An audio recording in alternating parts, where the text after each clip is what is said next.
पुण्यातील अंगणवाडी सेविका जी होती तिने एक व्हिडिओ तयार केलेला होता आणि त्यात कुपोषण आहारामध्ये त्यामध्ये खूप अडचणी याच्या विद्यार्थ्यांची तब्येत खराब वाटाणा जवळपास एक तास शिजला नाही, तिने व्हिडिओ तयार केला आणि तिने व्हिडिओ व्हायरल केल्यावर तिलाच निलंबित करण्यात आलेलं आहे. अमोल कोल्हे याबद्दल म्हणतात की लाज वाटली पाहिजे सत्ताधाऱ्यांना. हे बघा, अशी जर घटना घडली असेल तर ती पुणे जिल्ह्याची, मला त्याच्यातलं काही पूर्णपणे माहीत नाही. त्याची चौकशी साधिक अधिकारी करतील आणि दोषी असेल त्याच्यावर कारवाई करतील. पावसाने महिलांनी जी आहे लोकांसाठी केलेला होता व्हिडिओ, पण तिच्यावर निलंबनाची कारवाई झालेली आहे.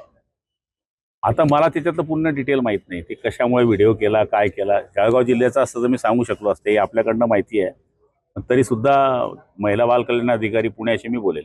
तो आला होता अशी प्रतिक्रिया आज पृथ्वीराज चव्हाणांनी दिली आहे. तो प्रस्ताव त्यावेळेसच सांगायला पाहिजे होता.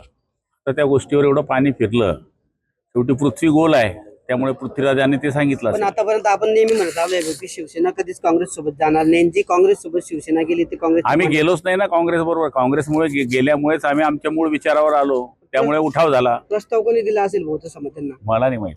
संजय राऊत अमित शहा यांना पत्र लिहिलेलं आहे आणि पत्राच्या माध्यमातून काही गोष्टींची मागणी केली आहे संजय राऊतांनी. उसकी चिठ्ठी आहे, देखेंगे.